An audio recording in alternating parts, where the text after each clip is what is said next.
They kicked me out while I was pregnant. Years later, they wanted to meet my son.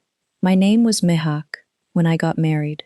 22 years old, dreams in my eyes, and a belief that maybe life was finally about to fall into place. My marriage to Shahzad had been arranged with my family's blessing. I liked him from the very first meeting, decent, quiet, and devoted to his mother. What I didn't know then was that a man's devotion to his mother can sometimes become the biggest test a wife will ever face. The first few months were good. Everything at my in-laws' house was new, a little strange, but I was happy. Shahzad loved me. I could feel it in his eyes. But the atmosphere in that house wasn't what I had imagined. My mother-in-law, Rehana Begum, kept her distance from me from the very beginning. Taunts over every little thing, faults found in everything I did, and worst of all, she disliked that I was too straightforward. She wanted a daughter-in-law who danced to her tune, while I knew how to hold my own opinions. Then came the day I told Shahzad I was going to become a mother. I thought this news would bring joy to the whole house. It didn't. Rehana Begum's face changed the moment she heard it. So soon? It hasn't even been a year since the wedding, she said, as if it were some kind of sin. My sister-in-law, Samira, who already resented me, said outright, "Now she's dreaming of becoming the mistress of this house by having a son." I was stunned. For a woman, becoming a mother is supposed to be the greatest gift. So why was this joy being looked at this way? Shahzad stayed silent. He always fell silent whenever his mother spoke. I didn't know then that this very silence would one day become my greatest hardship. Months passed. My health sometimes worsened, vomiting, dizziness, but no one in that house cared. One day, when I felt extremely weak and asked Rehana Begum to take me to the doctor, she said flatly, "This is just an excuse to get out of work. We've all had children too. None of us put on this kind of drama." I cried. I cried a lot, but my voice reached no one's ears. Then came the day that became the deepest wound of my life. The matter was small. I had put a bit too much salt in the food, because that day I was feeling so nauseous I couldn't taste anything properly. Rehana Begum tasted the food and smashed the plate in fury. "This girl has brought nothing but misfortune to our house," she screamed. "From day one I've watched her. She doesn't work properly, has no manners, and now she flaunts a child in her belly." I said, "Ami, I wasn't feeling well. That's why the mistake happened." "Don't make excuses," she said. "If you want to live in this house, stay in your place or get out." Hearing these words, my heart sank. I looked at Shahzad, hoping he'd say something, that he'd stand by me, but he sat there with his head down. "Shahzad, say something," I said, crying. He only said, "Mehak, Ami is tired, we'll talk in the morning." That night, I cried alone in my room. I thought maybe everything would be fine by morning, but what happened the next morning changed my life forever. At breakfast the next day, Rehana Begum announced a decision I never expected. "I don't want this daughter-in-law in this house. Shahzad, either you throw her out, or I will leave this house myself." Samira backed her mother too. "Ummi is absolutely right. This girl isn't good for our family." I stood there, stunned and helpless. "I'm pregnant," I said, my voice trembling. "You're throwing me out in this condition?" Rehana Begum grabbed my arm and dragged me toward the door. "Your child is not our blood. It's the result of your stubbornness. Get out of here. Go to your parents' house." I looked at Shahzad one last time, hoping that now, surely, he would do something. But all he said was, "Mehak, go to your mother's house for a while. I'll sort everything out." "For a while?" I asked, tears streaming down my face.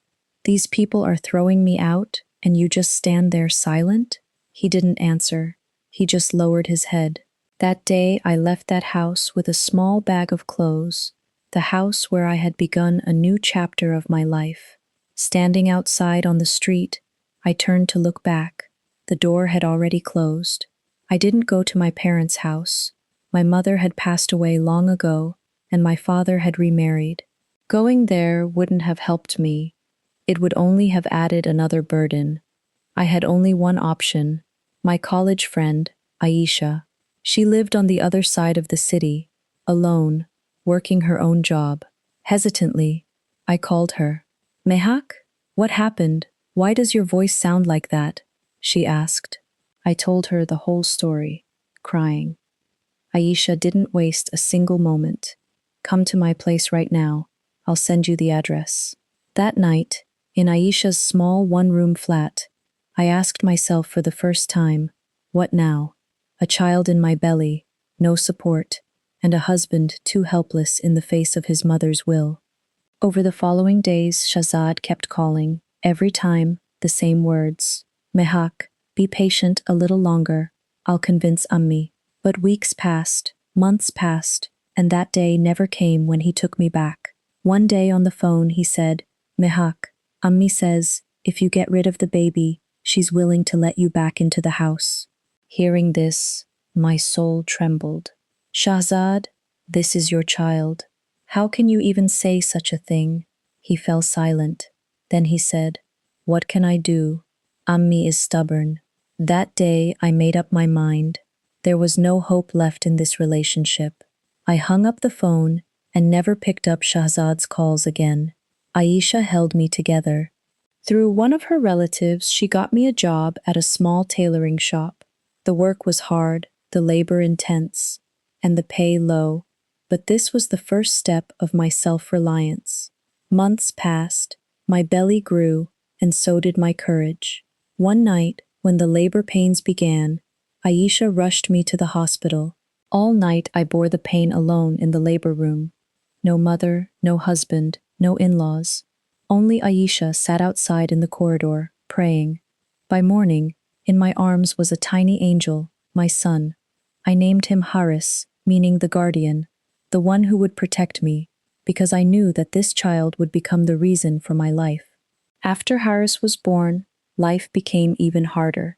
Paying rent, caring for a baby, and meeting daily needs on a small tailor's wage was not easy. Aisha helped as much as she could, but she also worked a modest job herself. I started taking in stitching work at night too. Days at the shop, nights completing orders at home. Sleep was never enough, exhaustion sank into my bones, but when Haris smiled in my lap, all the tiredness would melt away. One day, the shop owner, Farzana Appa, told me, Mehak, you have skill in your hands. Why don't you start your own business? This idea took root in my mind, but where would the capital come from? I started small savings. Every month I'd set aside a little money, never buying new clothes for myself, never indulging in any luxury, saving everything for Haris and for my dream.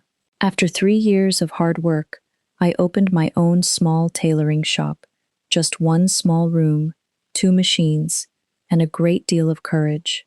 At first, customers were few, but slowly, my hard work and honesty began to pay off. People started coming to me to get clothes stitched, orders increased, and bit by bit, my little shop turned into a boutique. Meanwhile, Haris was growing up too. He would ask me, Ami, where's my father? This question tore my heart apart every time. I always told him the same thing. Beta, some people come into our lives only to teach us a lesson, not to stay by our side. Your father was one such lesson. But you have me, and I will never leave you alone. Haris was a wise child. As he grew, he asked fewer questions. But I knew that somewhere in his heart, the desire to know about his father's family still lived on. Years passed. My boutique, Mehak Collections, became well known in the city. Through my own hard work, alone, I had built myself to a point where today I could not only support myself, but even repay a friend's kindness. I helped Aisha buy a small house when she got married. Haris was now 10 years old, intelligent, hardworking, and his mother's biggest support. He always topped his class at school, and in the evenings he'd come to the boutique and help me with my work too. Life had finally begun to smile on me. One day, while I was talking to a customer at my boutique, my phone rang from an unknown number. I answered, and on the other end was a familiar voice, Samira, my former sister-in-law. Mehak, do you recognize me? She said, her voice lacking the arrogance it once had, replaced instead by a strange tremor. I was stunned. Hearing this voice after all these years felt like tearing open an old wound. What is it, Samira? I asked simply. Mehak, Ummi is very sick, she said. The doctor says her time is short. And Shahzad Pai too. What happened to Shahzad? I asked unconsciously, then caught myself. What did it matter to me now? He's not well either, Mehak. Since Ummi's illness, he's fallen apart. There's something I want to tell you. We are all deeply ashamed of how we behaved back then.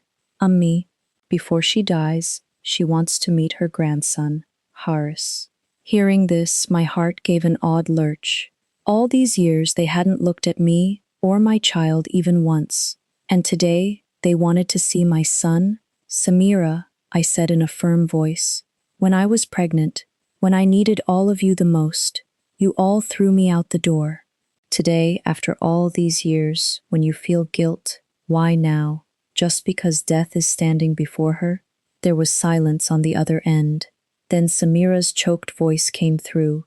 Mehak, I know we wronged you terribly. I'm not asking for forgiveness. Just one request. Let Ummi meet Haris once. That's all she wants. I hung up the phone without giving any answer. That night, I stayed awake for a long time. Memories of the past came flooding back one after another. That door that had closed behind me, Shahzad's silence, Rehana Begum's words that still echoed in my ears even now. Should I forgive them? Did Haris have the right to know his father's family, no matter how much cruelty they had shown his mother? These questions kept troubling me all night. The next day at the boutique, my attention kept drifting while I worked. Farzana Appa, who had by now become my closest friend and advisor, noticed my sad face and asked, "What's wrong, Mehak? You look troubled." I told her the whole story. After listening, she was quiet for a while, then said, "Mehak, this isn't a decision you can make alone. Haris has a stake in this too. He's 10 years old now, he understands things. Why not ask him what he wants?" She was right. I decided to go home and talk to Haris.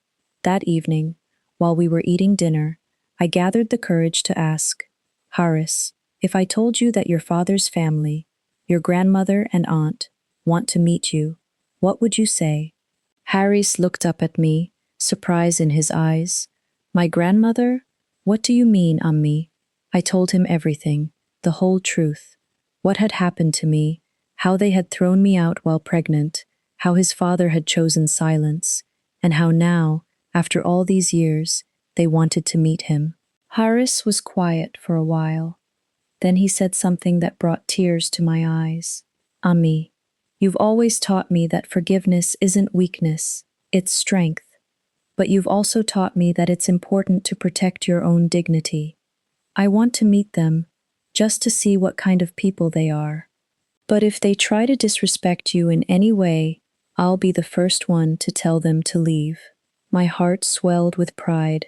I had raised my son alone, and today he had turned out wiser and stronger than me.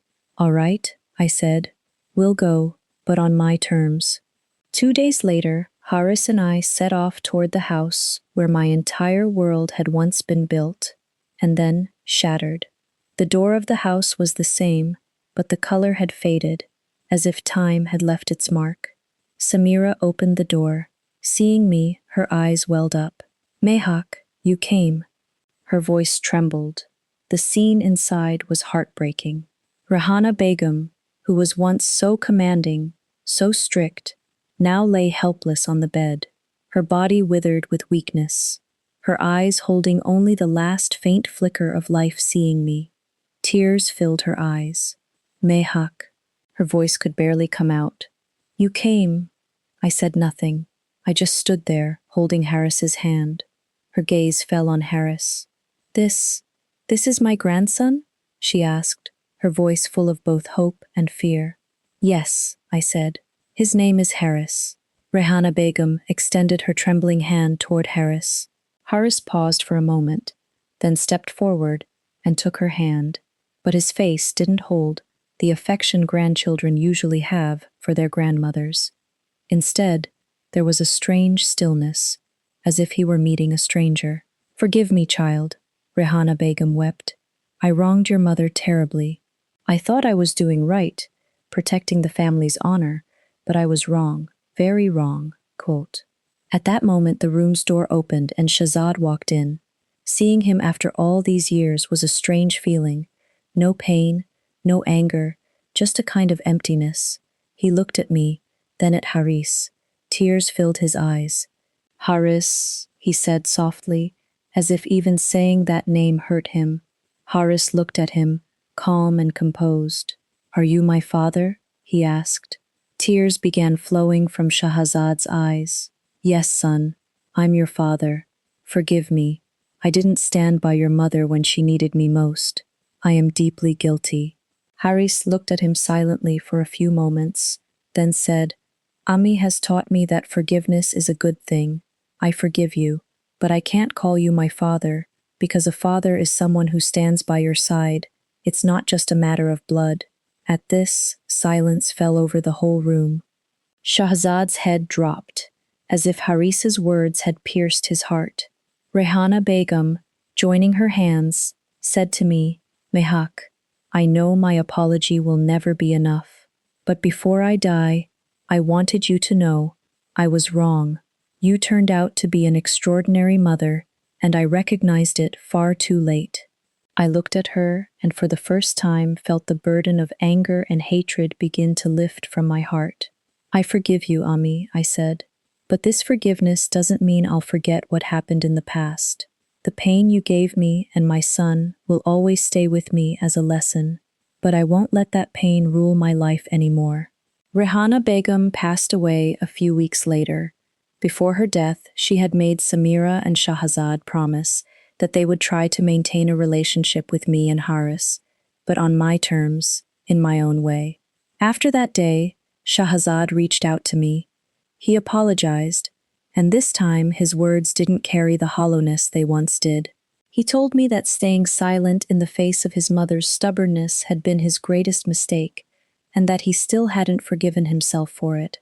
I told him plainly, "Shahzad, I can't have the same relationship with you that we had before, but Haris is your son, and if he wants, you can be part of his life, as a responsible father, not just because of blood."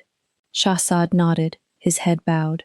Haris slowly began meeting his father, once or twice a month at first, then a bit more. It wasn't the relationship it would have been had they been together from the start, but slowly, a new kind of trust began to form. Samira, too, now held a small place in my life. Occasional meetings, conversations, always with respect. My boutique continued to grow. One day, I put up a new sign at my shop, Mehak Collections, the mark of a woman's hard work. That name wasn't just for a shop, it was the story of my entire life. Haris is 15 now. He's the top student in his school, and his biggest dream is to grow up to be like his mother, strong, courageous, and never one to bow his head before anyone. One night, as we sat on the rooftop watching the stars, Haris asked me, "Ummi, did you ever imagine it would turn out like this?" I smiled and said, "No, Beta. The night I was thrown out of that house, I thought my life was over, but you became a new beginning for me. Because of you, I not only rebuilt my life, I became a better person." Haris took my hand. "You taught me that the most important things in life are dignity and courage. That I will always be grateful to you, Ammi." That night, in the light of the stars, I realized that life had taken so much from me, my first home, my marriage, my first sense of self-worth. But in return, it had given me something far more precious, my own identity, my own strength, and a son who was my pride. Sometimes life breaks us only so that we can rise again, stronger than before. The people who leave us do come back eventually, but by then, we should have made ourselves strong enough that their return doesn't shake our lives, but instead bears witness to our triumph.